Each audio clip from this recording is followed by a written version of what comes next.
이제 오늘이 우리 성탄절 우리 전날입니다. 그리고 내일 우리 또 성탄절 우리 축하 예배가 이제 드려지게 되는데, 이제 오늘 저희들이 함께 읽었던 누가복음 1장 26절부터 우리가 한 45절까지 말씀을 우리가 좀 같이 생각을 하려고 합니다. 오늘도 저희들이 이제 예배를 시작하면서 우리가 사도신경, 우리 신앙을 고백했습니다. 그래서 우리가 신앙을 고백하면서 전능하사 천지를 만드신 하나님 아버지를 내가 믿습니다. 그리고 이제 두 번째 우리가 고백한 게 그 외아들 우리가 주 예수 그리스도를 믿습니다. 그런데 그분은 이제 성령으로 잉태하사 동정녀 마리아에게서 나셨습니다. 이렇게 저희들이 고백을 했습니다. 참 우리 예수님은 하나님의 외아들이시고, 그리고 이제 그분은 성령으로 잉태하셔서 이제 동정녀 처녀의 몸에서 이렇게 출생을 하셨다. 우리는 이제 이렇게 고백을 하고 있습니다. 그리고 성경은 분명히 그렇게 가르치고 있습니다.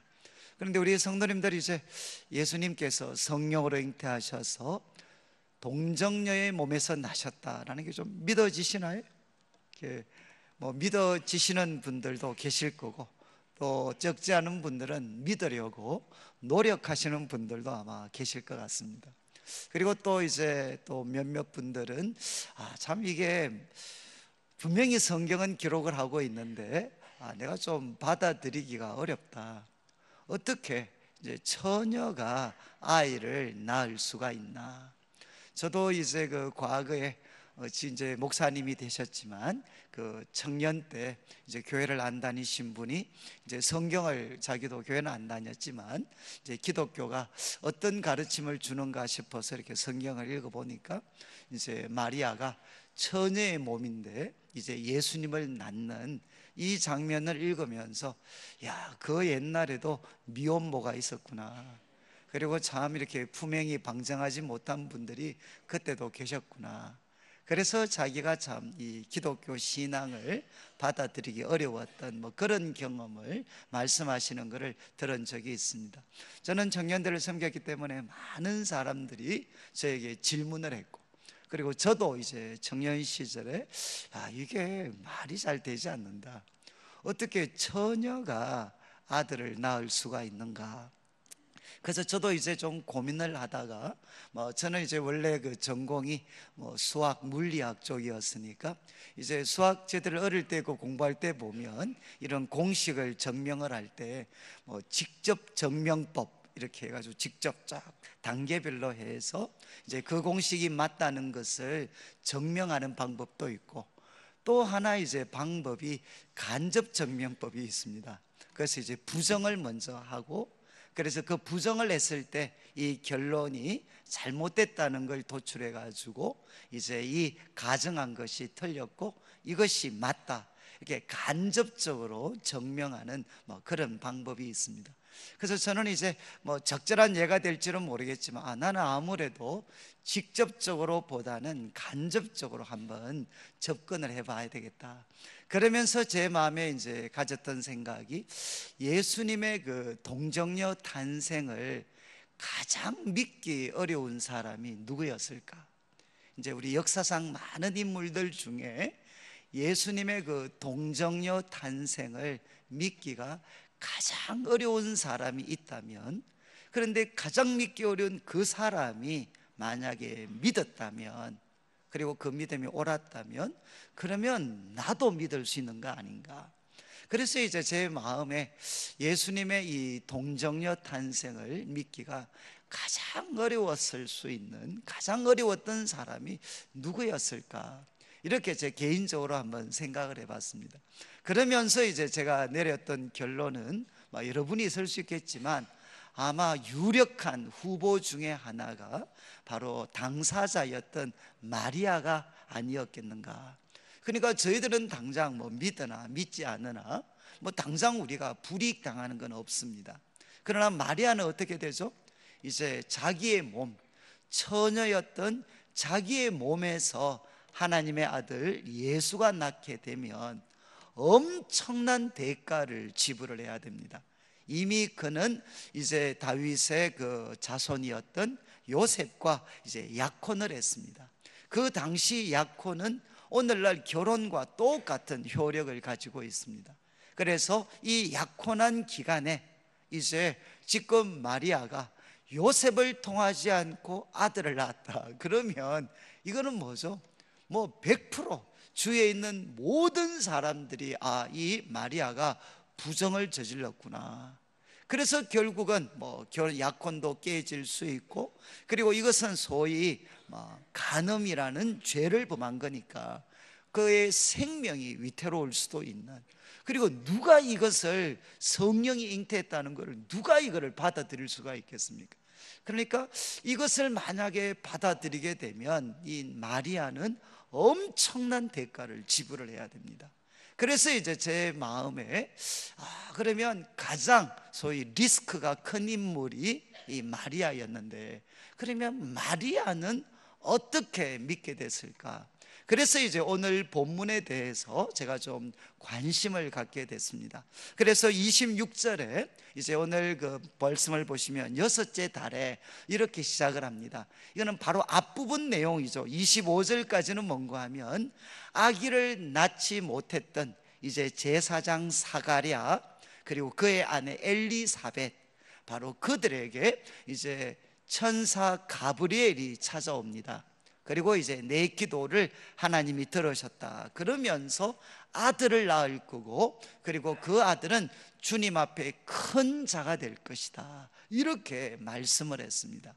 사가랴는 잘 믿지 못했지만, 그래서 말을 못하는 사람이 됐지만 그 말씀대로 이제 엘리사벳이 아이를 갖게 됩니다.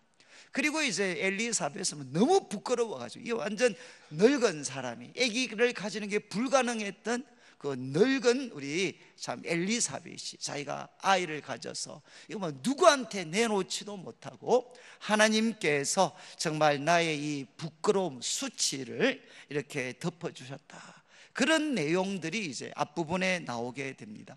그러니까 여섯째 달이라는 것은 이제 천사 가브리엘이 이제 사가랴와 엘리사벳에게 가서 아들을 낳을 것이다 라는 것을 알려주고, 이제 그때부터 6개월이 지났습니다.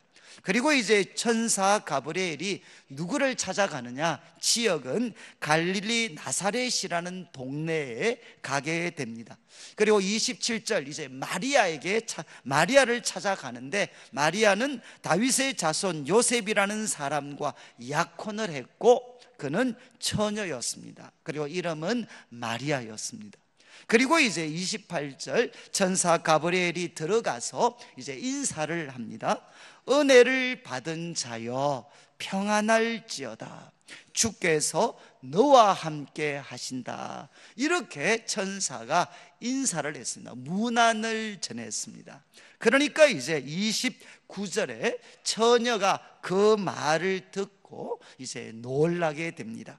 그리고 이제 이런 인사, 아니 어떻게 나를 보고 천사가 와서 은혜를 받은 자여, 입은 자여, 주께서 하나님께서 너와 함께 하신다, 이런 인사를 할 수 있나, 그래서 생각하고 그리고 놀라고 있었습니다. 그런데 그때 30절 천사가 이제 마리아에게 이야기합니다. 마리아여 무서워하지 마라. 한 번 더 강조합니다. 내가 하나님께 은혜를 입었다, 은총을 입었다.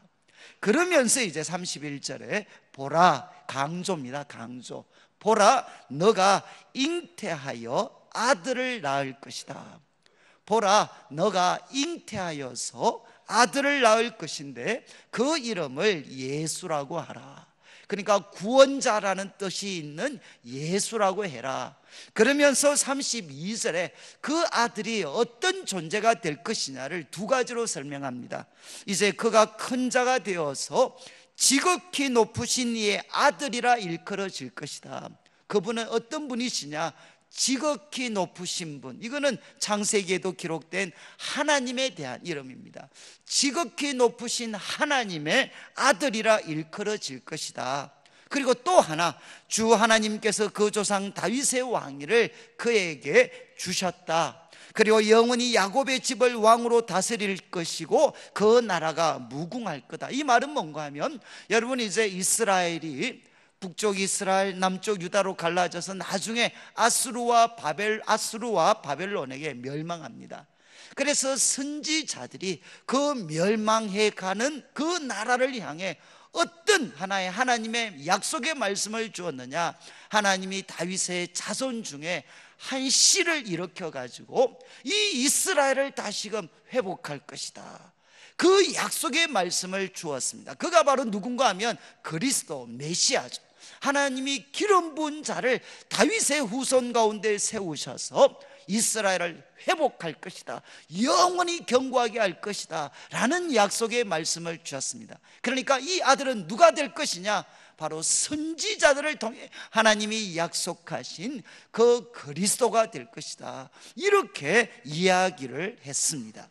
자, 이제 천사가 마리아에게 너 아들을 낳을 거고 그 아들은 지극히 높으신 하나님의 아들이고 그리고 그는 그리스도가 될 것이다, 이렇게 말씀을 전했을 때 이제 34절 마리아의 반응이 나옵니다. 마리아가 천사에게 이야기합니다. 나는 남자를 알지 못하니 어찌 이 일이 있으리까? 여러분 이제 만약에 우리 성도님들에게 하나님이 찾아오셔가지고 야, 너 아들을 낳을 건데 하나님의 아들이고 그리고 그분은 그리스도가 될 거다, 이렇게 말씀하셨으면 어떻게 했습니까? 어떻게 반응을 보였겠습니까? 정말 뭐 처녀가 이런 아들을 낳는다 그러다 우리 성도님들은 다 믿음이 좋으시니까 할렐루야, 제가 믿습니다, 어쩌면 이런 반응을 보였을지 모릅니다. 그런데 지금 마리아는 믿습니다, 이렇게 반응한 것이 아니라 나는 남자를 알지 못합니다. 이 알지 못한다는 것은 경험적인 지식입니다. 머리로 안다는 게 아니고 경험해서 아는 것입니다. 그래서 남자와 성적인 관계, 그 경험을 통해서 아는 지식이 나는 없는데 어떻게 나에게 이 일이 있을 수가 있습니까? 이렇게 질문을 했죠. 여러분 이제 마리아는 그냥 내가 믿습니다, 이렇게 반응하지 않았어요. 나는 남자를 알지 못하는데 어떻게 이 일이 있을 수 있습니까? 이렇게 질문했고, 이거는 우리들의 질문이죠. 마리아는 이렇게 이야기했지만 이 질문을 우리들의 이야기로 바꾸면, 아니 어떻게 처녀가 남자와 관계도 맺지 않았는데 어떻게 아들을 낳을 수 있습니까? 지금 우리 마음에 있는 질문을 마리아가 똑같이 던졌습니다. 나는 남자를 알지 못하는데, 나는 처녀인데 어떻게 아들을 낳을 수 있습니까? 라고 질문을 했습니다. 저는 참 이 말씀이 저에게 너무나도 큰 도전이 되었던 게, 저는 이제 태어나면서부터 교회를 다녔어요. 그래서 제가 가끔 어르신들한테 조금 애매한 또 이렇게 그런 질문을 던졌을 때, 선생님들한테 질문을 던졌을 때 가장 많이 들었던 말이 뭔거겠습니까? 야, 그냥 닥치고 믿는 거야. 질문하지도 말고 따지지도 말고 그냥 닥치고 믿어. 그래서 저는 믿음은 뭐냐? 저는 어렸을 때 닥치고 믿는 거였어요. 거기에 어떤 질문도 하면 안 돼, 어떤 문제 제기도 하면 안 돼. 그냥 그 말이 되든 안 되든 그냥 그 말을 믿는 것, 그게 저는 신앙이 좋은 건 줄 알았어요. 그런데 제가 이 말씀을 공부하다 충격을 받은 게, 이제 예수님의 모친 마리아는 그렇게 하지 않았습니다. 예수님께, 천사에게 질문했죠. 나는 남자를 알지 못하는데 어떻게 이런 일이 있을 수가 있습니까? 여러분, 성경은 이야기합니다. 우리가 질문해도 됩니다. 하나님, 어떻게, 말씀이 이렇게 이야기하고 있는데 어떻게 이런 일이 있을 수가 있습니까? 여러분, 이제 이렇게 질문을 했을 때 35절에 천사가 대답을 합니다. 천사가 대답이 뭐죠? 그냥 이런 내용이 아니잖아요. 닥치고 믿어, 이렇게 천사가 요구한 게 아닙니다. 천사는 35절부터 37절까지 말씀을 통해 두 가지 근거를 가지고 지금 이 일이 너에게 이루어질 수 있다고 설명을 해줍니다. 저는 제가 하나님을 인격적으로 만나고 나서 가장 감격했던 부분이 이거였습니다. 하나님은 누구시냐? 그분은 살아계신 분이십니다. 그런데 그것보다도 저를 더 놀라게 했던 것은 뭔가 하면 그분은 살아계신 분이시고 그분은 나와 같은 인격을 가지고 계신 분이십니다. 지정의 인격을 갖고 계신 분이셔서 그분과 나는 무엇이 가능하냐? 의사소통이 가능한 거죠. 그래서 그분은 인격적인 분이시니까 내가 질문을 드리면 하나님은 알아듣습니다. 그리고 그분은 우리들의 질문에 대해서 우리가 알아들을 수 있는 말로 우리에게 설명을 해 주시는 분이십니다. 저는 아마 제 삶의 가장 감격적인 발견이 이거였습니다. 하나님은 인격적인 분이시기 때문에 내가 질문을 드려도 되고, 그리고 나의 질문에 대해서 하나님은 분명한 답변을 주실 수 있는 분이십니다.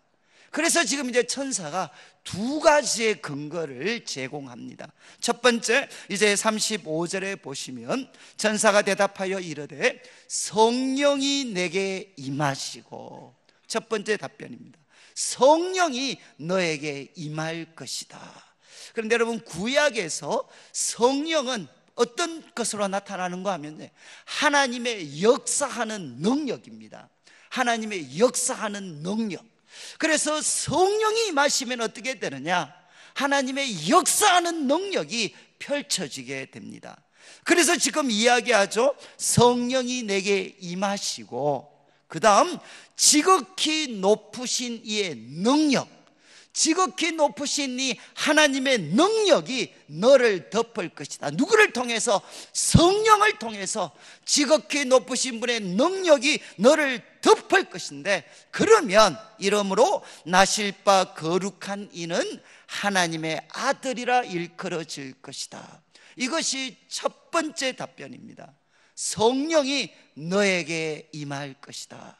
그리고 그 성령을 통해 지극히 높으신 하나님, 그 하나님의 능력이 바로 너를 덮어버릴 것이다. 마치 창세기 1장을 보면 태초에 하나님이 천지와 만물을 창조하셨습니다. 그리고 이제 땅은 혼돈, 그리고 기품, 그리고 캄캄함에 빠져 있었을 때 뭐가 있죠? 여호와의 영이 수면 위를 운행하셨습니다. 이거는 마치 닭이 달걀을 품고 있는 모습과 같습니다. 이 혼돈, 그리고 캄캄함, 그리고 또 무질서 속에 빠져 있는 바로 이것을 여호와의 영이 수면에 운행하시면서 마치 닭이 달걀을 품고 있는 것처럼 품고 계셨을 때 무엇이 선포되어졌느냐? 빛이 있으라 말씀하셨고, 그때 빛이 주어졌습니다.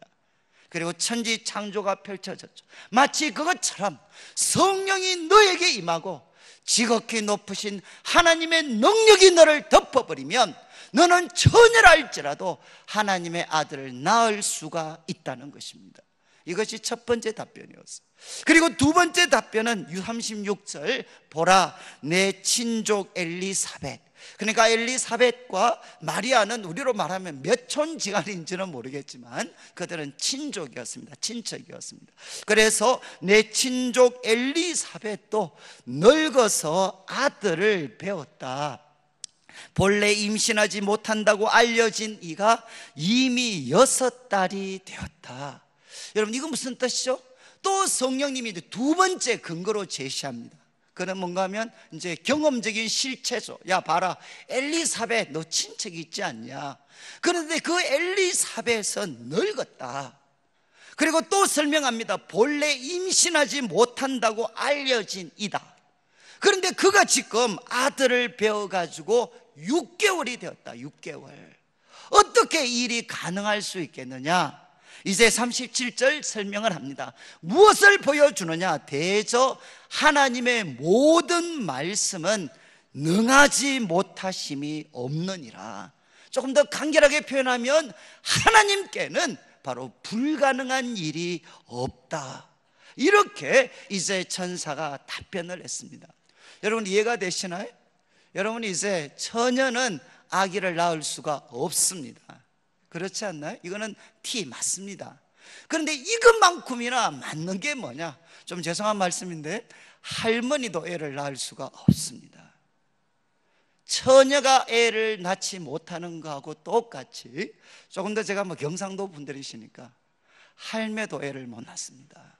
처녀만 애를 못 낳는 게 아니라 할매도 애를 못 낳아요. 그런데 바로 아기를 낳을 수 없는 할매 엘리사벳이 하나님의 말씀을 통해서 바로 그가 아들을 가졌고 6개월이 되었다면 그 하나님의 말씀은 너에게도 아이를 낳게 할 수가 있다는 것입니다. 이렇게 이제 천사 가브리엘이 대답을 해줬습니다. 그때 이제 38절을 보십시오. 마리아가 이제 반응을 보입니다. 주의 여종입니다.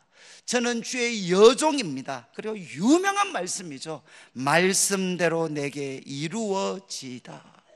바로 주님 천사 가브리엘을 통해 주신 그 하나님의 말씀대로 내게 이루어지기를 원합니다. 어떤 대가와 어떤 참 고통스러운 일이 이것 때문에 펼쳐진다 할지라도 이것이 주님을 통해 주신 말씀이라면 그 말씀대로 내게 이루어지기를 원합니다. 이렇게 마리아가 그 말씀을 받아들이게 됩니다. 저는 아마 이 마리아의 모습이 저는 우리 성도님들의 모습이 되면 좋겠습니다. 요즘 우리 한국교회가 여러 가지로 아픔과 문제가 있는 원인 중에 하나가 뭐겠습니까? 하나님과 말씀을 통해서 깊은 인격적인 대화를 우리가 잘 나누지를 못합니다. 이 세상에 얼마나 많은 부조리들이 있습니까? 얼마나 우리가 하나님 말씀 중에 이해하기 쉽지 않은 그런 말씀들이 많이 있습니까? 우리가 그런 말씀들을 부둥켜 안고 하나님 앞에 가서 하나님, 어떻게 이런 일이 있을 수 있습니까? 우리가 질문하면 여러분, 하나님은 살아계시기 때문에 여러분, 우리들의 상상, 우리들의 수준을 완전히 뛰어넘는 하나님의 명쾌한 답변을 우리에게 주실 수가 있습니다. 여러분, 이제 마리아가 그 천사 가브리엘을 통해 두 가지 답변을 듣고 이제 그는 믿는 자가 됐습니다. 그리고 나서 39절을 보시죠. 이제 이때 마리아가 이제 일어나서 빨리 산골로 가서 유대 한 동네에 이르게 되고 사가랴의 집에 들어가 엘리사벳에게 문안하게 됩니다. 여러분, 이제 이 천사의 말을 마리아가 받아들였습니다. 받아들이고 나서 마리아가 했던 첫 번째 일이 뭐냐? 막 달려갑니다. 누구한테 달려가죠? 엘리사벳에게 달려갑니다. 이유가 뭡니까? 왜 지금 마리아가 엘리사벳에게 막 달려갑니까? 분명히 아기를 낳을 수 없었지만 하나님의 천사를 통해 주신 말씀을 통해서 이제 아기를 갖게 되는, 정말 하나님 안에는 불가능한 것이 없구나 하는 것을 명백하게 보여줄 수 있는, 증언해 줄 수 있는 그 인물 엘리사벳을 찾아서 막 마리아가 이제 달려갑니다. 여러분, 지금 이제 마리아의 집하고 그리고 엘리사벳의 집하고 어느 정도 거리가 떨어졌을 것 같습니까? 어느 정도 거리가 떨어졌을 것 같아. 지금 마리아는 어디에 있죠? 마리아는 우리 앞부분 27절에 26절에 갈릴리 나사렛이라고 했습니다. 그리고 이제 39절에는 지금 사가랴 그리고 엘리사벳은 유대 한 동네라고 이야기했어요. 정확한 지명은 나오지 않지만 유대 한 동네다라고 이야기를 했습니다. 거리가 어느 정도 떨어질 것 같습니까? 예를 들면 이제 우리 교회가 장동이면 한 죽전 아니면 상인동 정도 됐을까요? 아니면 한 수성구 정도 이렇게 좀 됐겠습니까? 지금 이 나사렛에서 유대의 가장 중심이 어딘가? 유대는 우리로 말하면 경상도입니다. 그런데 경상도의 가장 중심이 만약에 대구라면 여러분, 이제 나사렛에서 이 어떤 예루살렘까지가 거리가 얼마인가 하면 91km입니다. 91km. 근데 요즘은 차가 있기 때문에 91km 그래도 이게 멀게 안 느껴지지만 과거에 저희들이 이제 91km면 몇 리 길이죠? 200리가 훨씬 넘잖아요. 그리고 유대 산골이니까 그쪽까지 가는 길을 생각하면 약 한 300리 길이 되는 곳입니다. 300리 길을 지금 마리아가 소위 여인의 몸으로 엘리사벳을 만나기 위해서 막 달려가는 거죠. 여러분, 이 마리아의 간절함을 우리 성도님들이 좀 느끼실 수 있겠습니까? 저는 이 엘리사벳을 향해 달려가는 이 마리아의 그 간절함, 이 마리아의 간절함이 오늘날 예배의 자리로 나오는 우리 성도님들의 간절함이 되셔야 됩니다. 정말 하나님의 말씀을 통해서 우리에게 이해할 수 없는, 정말 도저히 담아낼 수 없는 놀라운 말씀들을 다 주셨잖아요. 그런데 세상 어디를 둘러봐도 이 말씀을 나에게 확인시켜 줄 수 있는 사람이 없습니다. 그렇지만 교회는 누가 있느냐? 먼저 이 어떤 믿음들, 이 어떤 경험들을 가진 엘리사벳과 같은 믿음의 선배들이 계시죠. 그래서 그들을 향해 막 달려오는 겁니다. 무엇을 확인하기 위해서? 하나님이 살아계시고 나에게 주신 말씀이 참되다라는 것을 확인하기 위해서 달려오는 사람들. 여러분, 지금 마리아가 달려왔습니다. 그래서 이제 40절 마지막에 보면 엘리사벳에게 문안하죠. 그런데 41절에 엘리사벳이 마리아가 문안함을 들었을 때, 그러니까 뭐 엘리사벳이 만약에 이모 아니면 고모 이러면서 마리아가 문안을 했을 때 어떤 일이 일어났습니까? 그 마리아의 간절함 때문에 아이가 그 어떤 그 엘리사벳 그 뱃속에 있던 복중에서 아이가 막 뛰놀았습니다. 그리고 엘리사벳이 성령의 충만함을 받아가지고, 성령 충만함을 받으면 42절에 목소리가 커지잖아요. 큰 소리로 이야기합니다. 여자 중에 너가 복이 있다. 이 말도 놀라운데 그 다음 말씀 보시죠. 내 태중의 아이도 복이 있다. 여러분, 이미 막 마리아의 배가 이렇게 산만큼 불렀겠습니까? 아니죠. 아직 누구도 알아차릴 수 없었는데 지금 엘리사벳이 이야기합니다. 여자 중에 너가 복이 있고, 그리고 내 태중의 아이가 복이 있다. 그리고 또 더 놀라운 말씀을 전합니다. 태중에 아이가 있을 뿐만 아니라 43절 내 주의 어머니가 내게 나오니 이 어찌된 일인가. 지금 그 태중의 아이가 누구라는 거죠? 나의 주님이라는 것입니다. 나의 주, 내 주의 어머니가 내게 나오다니 어찌된 일인가. 그러면서 44절 보라 내 문안하는 소리가 내 귀에 들릴 때 아이가 내 복중에서 기쁨으로 뛰놀았도다. 여러분, 제가 이제 오늘 한번 집에 나중에 이제 예배 마치고 제가 서 있을 테니까 한번 저한테 이렇게 인사를 한번 깍듯하게 하시면 좋겠어요. 목사님, 그러면 제가 이제 속으로 이게 감동이 오나 없나, 여러분들이 이제 마리아라고 생각하시고, 목사님 정말 간절함. 저는 이게 수련회를 가면, 특별히 우리 수련회 우리 청년들이나 수련회를 가보면 이거 한 번씩 느낄 때가 있습니다. 그러니까 설교를 하는데 뭐가 느껴지느냐? 내가 아닙니다.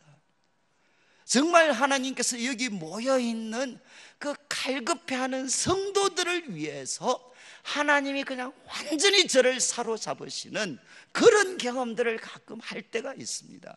여러분, 지금 하나님께서 엘리사벳을 왜 성령으로 충만하게 하셨죠? 그 누구 때문이냐? 바로 마리아에게 복을 주기 위해서, 마리아에게 확신과 격려를 주기 위해서 하나님은 엘리사벳을 성령으로 충만하게 하신 거죠. 그리고 혹시 오늘 또 마음의 간절함, 마리아와 같은 간절함을 가지신 우리 성도님들이 있다면 이제 저한테 또 인사를 했는데, 제가 보니까 성령 충만도 하지 않고 여자 중에 당신이 바로 복이 있습니다 이런 말도 안 하면, 아, 우리 목사님 돌팔이가 돼 가는구나, 뭐 이렇게 생각하시면 돼. 여러분, 저는 이 엘리사벳과 마리아의 이 만남이 우리 성도들의 만남이 돼야 된다는 거죠. 정말 마리아처럼 엘리사벳에게 달려오는 그 마리아의 그 간절함이 교회를 향해 달려오는 우리 성도들의 간절함이 되셔야 되고, 그리고 또 엘리사벳의 그 축복, 엘리사벳의 그 성령 충만한 축복이 누구의 권면과 축복이 되어야 되느냐? 우리 목회자들과 믿음이 앞선 사람들이 주는 축복과 권면이 되어야 되는 거죠. 그래서 이제 엘리사벳이 이야기했습니다. 여자 중에 너가 복이 있다. 그리고 내 태중의 아이도 복이 있다. 내 주의 모친이 내게 나왔다. 그러면서 마지막 45절 이렇게 마무리를 합니다. 주께서 하신 말씀이 반드시 이루어지리라고 믿은 그 여자에게 복이 있다. 정말 멋있는 말씀이지 않습니까? 주께서 하신 말씀이 반드시 이루어지리라고 믿은 바로 믿은 너에게 복이 있다. 이렇게 엘리사벳이 축복을 해줍니다. 그리고 위로와 격려를 쏟아붓습니다. 그러니까 이제 누가 또 성령에 충만해졌느냐? 46절 마리아가 충만해졌죠. 그래서 신약에서 가장 아름다운 노래 마리아의 찬가가 울려 퍼지게 됩니다. 이제 마리아가 그 엘리사벳의 성령 충만한 축복과 격려와 위로를 받은 다음에 이제 그가 노래를 합니다. 내 영혼이 주님을 찬양합니다. 그리고 내 마음이 하나님 내 구주를 기뻐합니다. 여러분, 저는 성탄절을 맞이하는 우리 성도님들의 고백이 되시면 좋겠습니다. 내 영혼이 주님을 찬양합니다. 그리고 내 마음이 하나님 내 구주를 기뻐하였습니다. 이유는 뭡니까? 그의 여종의 비천함을 돌보셨습니다. 여러분, 이 신약에서 돌보셨다는 이 말이 우리로 말하면 바로 이런 말입니다. 신방입니다. 신방. 바로 그 여종의 비천함을 우리 하나님이 신방해 주셨다, 방문해 주셨다. 그래서 그분이 돌보시고 신방하고 방문해 주셔서 어떤 결과가 주어졌느냐? 보라, 이제 후로는 만세, 모든 세대가 나를 보고 복이 있다라고 일컬을 것이다. 여러분, 하나님께서 방문하시고 하나님께서 우리를 돌보아 주시면 비천한 여인이 만세에 복이 있는 사람으로 세워지게 됩니다. 그리고 또 마리아가 이야기합니다. 49절에 능하신 분이 큰 일을 내게 행하셨습니다. 그 이름은 거룩합니다. 여러분, 하나님은 마리아에게 찾아오시고 방문하셨어요. 그리고 그에게 큰 일을 행하셨을 때 마리아는 비천했던 그 여인이 만세에 복이 있는 여인이 되었다. 나를 이렇게 만들어주신 하나님을 찬양한다. 이렇게 마리아는 노래를 합니다. 저는 오늘 이제 말씀을 마무리하면서 오늘 말씀의 첫 번째 결론은, 저는 우리 성도님들 한 분 한 분이 마리아처럼 이제 마리아가 믿었습니다. 그렇다면 마리아의 믿음을 보시고 우리 성도님들도 성령으로 잉태하사 동정녀 마리아에게 나신 하나님의 아들 예수 그리스도를 믿는 자들이 되시기를 주님의 이름으로 축원합니다. 그리고 하나님의 말씀을 대할 때마다 어떻게 대하셔야 되겠습니까? 바로 우리들이 하나님의 말씀을 받을 때 때로는 우리가 충분히 납득이 되지 않고 이해가 되지 않는 말씀이 있다면 하나님, 어떻게 이 일이 있을 수 있습니까? 그리고 주님이 주시는 설명과 답변을 받아서 주의 말씀대로 이루어지기를 원합니다. 이런 말씀의 사람으로 우리 성도님들이 세워지기를 원합니다. 그리고 우리 교회 성도들의 만남과 이 만남과 교제가 바로 엘리사벳과 마리아의 만남이 저는 되었으면 좋겠어요. 그래서 우리 성도님들이 교회를 찾아오실 때는 이 마리아와 같은 뜨거운 열정을 가지고 하나님의 말씀, 하나님의 살아계심을 확인받기 위해서 마리아처럼 간절하게 달려오고, 그리고 우리 앞선 성도님들과 사역자들은 우리 성도님들을 맞이할 때 엘리사벳과 같이 맞이할 수 있는 성도들. 그래서 우리가 함께 모이면 바로 마리아처럼 내 영혼이 주님을 찬양합니다. 내 마음이 내 구주를 기뻐합니다. 하나님이 나를 방문해 주셔서 이 비천한 나를 하나님은 만세에 복 있는 사람으로 바꾸어 주셨습니다. 이 고백이 우리 성도님들의 고백이 되시기를 원합니다. 저는 이제 마지막 한 가지, 제가 이제 오늘 말씀의 결론은 이렇게 해서 예수님이 나셨습니다. 구주가 나셨습니다. 여러분, 구주가 나셨다는 것이 우리 성도님들의 삶과, 오늘을 사는 우리 성도님들의 삶과 성도님들에게 무슨 의미가 있습니까? 여러분, 지금 선물 전해주고 쉬고 행복하고 즐거운 날, 그 이상 여러분, 예수님 구주가 나셨다, 하나님의 아들 구주가 나셨다는 게 성탄을 맞이한 오늘을 사는 성도들에게, 나에게 무슨 의미가 있습니까? 여러분에게 어떤 의미가 있습니까? 저도 이제 지난주에 광고 드린 대로 제가 한 4일 정도 이렇게 좀 조용한 시간을 좀 이렇게 보냈습니다. 저도 이제 지난 한 9월달, 최소한 9월달부터 한 지난주까지 저도 정말 이렇게 쉬지 않고 달려왔던 것 같아요. 그러니까 저도 이렇게 그 사람이 이렇게 이제는 좀 탈진하고, 소위 배터리가 완전히 방전이 돼가지고 그냥 좀 이렇게 우울한 기분도 들고, 그리고 또 다가오는 현실이 이렇게 무섭게 느껴지기도 하고, 그리고 내가 앞으로 무엇을 할 수 있나, 또 나는 무엇을 해야 되나, 이런 거에서 이렇게 혼란이 일어나고, 그래서 어떻게 참 이게 버틸 힘이 잘 주어지질 않더라고요. 그래서 제가 이제 한 3, 4일 이렇게 좀 조용하게 쉬면서 또 설교 준비는 해야 되니까, 그래서 아침에 일어나서 하나님 구주가 나셨습니다, 이것이 오늘 나에게 무슨 의미가 있습니까? 구주가 나셨는데 왜 내가 기뻐해야 됩니까? 무엇 때문에 내가 기뻐해야 됩니까? 나는 마리아도 아니고 내가 왜 기뻐해야 됩니까? 그래서 참 계속 하나님 구주가 나셨습니다. 하나님, 이 예수님의 탄생이, 구주의 탄생이 오늘을 사는 나에게 무슨 의미가 있습니까? 그렇게 이제 아침마다 일어나서 이제 끙끙 앓으면서 질문을 던졌어요. 그때 이제 저한테 일종의 외마디 같은 그런 비명이 하나 터져 나왔습니다. 하나님 구주가 나셨습니다. 근데 갑자기 그 다음에 제 속에서, 제 영혼 속에서 나온 말이겠죠. 이런 말이 흘러나왔어요. 하나님, 저는 구주가 아닙니다. 저는 구세주가 아닙니다. 이 말이 그냥 제 속에서 그냥 팍 튀어나왔어요. 우리 성도님들이 들으시면 외람되다고 이야기하실지 모르겠어요. 이건 다른 뜻이 아니고요, 저는 참 돌아보면 어릴 때부터 우리 부모님들, 친척들에게 참 많이 들었던 말이, 너 공부 열심히 해, 너 공부 열심히 해서 너 집안을 일으켜야 돼.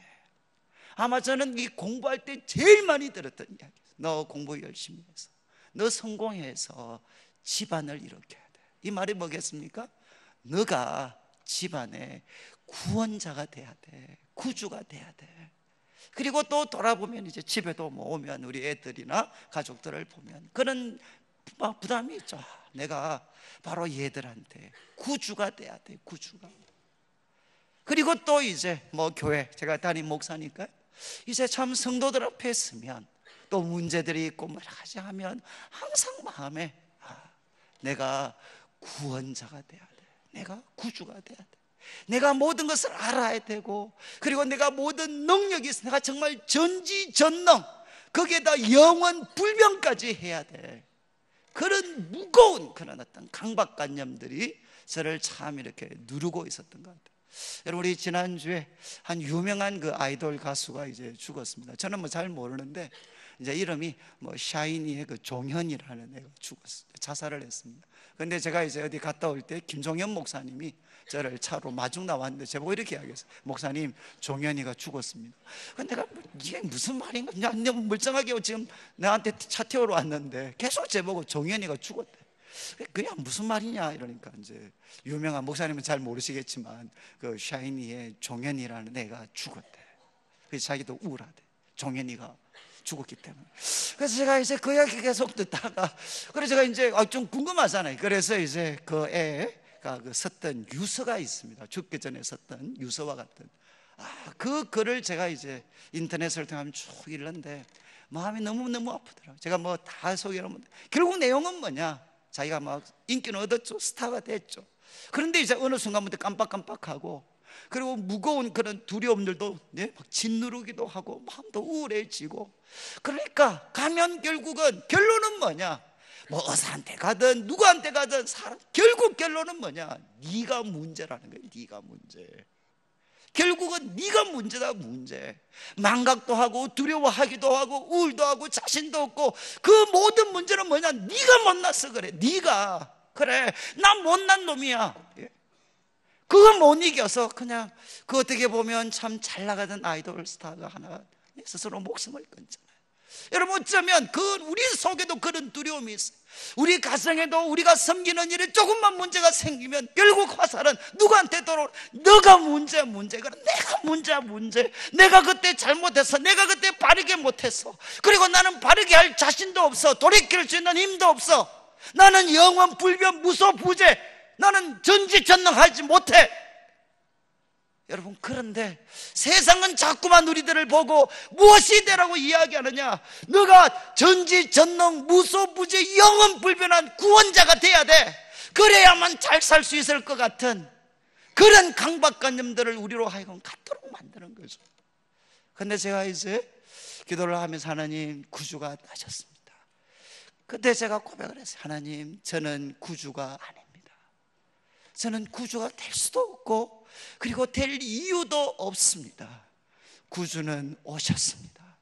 하나님의 아들 예수 그리스도가 우리를 구원하시기 위해서 오셨고, 우리의 구원을 위해서 필요한 모든 것들, 십자가의 죽으심과 부활 다 이루셨고, 그분은 성천하셔서 지금도 하나님 보좌 우편에서 만왕의 왕 만주의 주님으로 그분이 이루신 그 구원을 완성해 가고 계십니다. 아무리 어둠이 승리하는 것 같지만 우리 예수님이 마침내 승리할 것입니다. 그리고 그분이 시작하신 이 구원은 완성될 것입니다. 그 속에 내가 있습니다. 하나님, 내 인생의 구원자는 내가 아니고 바로 주님이십니다. 우리 가정의 구원자도 내가 아니고 바로 주님이십니다. 우리 교회의 구원자도 내가 아니고 우리가 아니고 바로 주님이십니다. 그리고 이 더럽혀져가고 이 교만하고 방탕하고 이 악해가는 세상, 그러나 이 세상의 구원자도 여전히 주님이십니다. 하나님은 이런 세상을, 이런 나를, 이런 가정을, 교회를 하나님은 변함없이 사랑하고 계십니다. 구주가 나셨습니다. 하나님, 내가 구주가 되기 위해서 몸부림치며 살지 않고 내가 구주를 믿으면서 살아가겠습니다. 저 정말 믿음으로 살아갈 수 있도록 도와주십시오. 하나님께서 우리를 구원하실 수 있다는 것, 나를 구원하실 수 있다는 것, 우리 가정과 우리 교회를, 이 땅을 구원하실 수 있다는 것을 저는 믿습니다. 하나님, 그리고 기뻐하면서 소망을 가지면서 이제 살아가겠습니다. 구주는 오셨습니다. 저는 이제 우리 성도님들에게 드리고 싶은 말씀이었어요. 여러분, 우리는 부족합니다. 우리는 전지천능한 존재가 아닙니다. 우리는 영원 불변하지도 않습니다. 우리는 무소부재하지도 않습니다. 우리는 하나님이 아닙니다. 우리는 그분이 만드신 피조물입니다. 하나님은 우리에게 그분처럼 되라고 이야기한 것이 아니라 하나님과 동행하며 하나님을 믿고 하나님과 사랑의 교제를 나누면서 그분을 믿는 믿음 가운데 사는 것이 참 인생이라고 하나님이 말씀하고 계십니다. 우리는 그 길을 가고 있는 사람들입니다. 저는 이제 성탄절을 맞이해서 우리 성도님들 한 분 한 분이 내가 구세주가 되어야 된다는 이 무거운 짐, 세상의 거짓된 요구를 다시 한번 하나님 앞에 내려놓고, 우리를 너무나도 사랑하시고 이 캄캄한 세상을 결코 포기하지 않으시고 바로 사람의 몸을 입고 찾아오신 예수님, 구원자 예수님을 기뻐하고 감사하고 찬양하는 우리 성도님들이 되시기를 원합니다. 여러분, 우리들이 땅 가운데 가장 무서운 사람들이 누구겠습니까? 이제 우리가 부를 찬양인데, 엎드려 절하세, 엎드려 절하세, 엎드려 절하세, 구주가 나셨습니다. 이 노래를 부르는 사람, 엎드려 절하세, 하나님, 내가 모든 것을 다 쏟아서 당신 앞에 엎드려서 내가 절을 합니다. 바로 당신이 구주시고 구주가 나셨습니다. 저는 구주를 믿습니다. 저는 구주를 의지합니다. 저는 구주를 자랑합니다. 구주 당신만으로 저는 충분합니다. 바로 하나님 앞에 마음을 쏟아붓는 찬양과 경배로 이 성탄절을 맞이하게 되시기를 주님의 이름으로 축원합니다.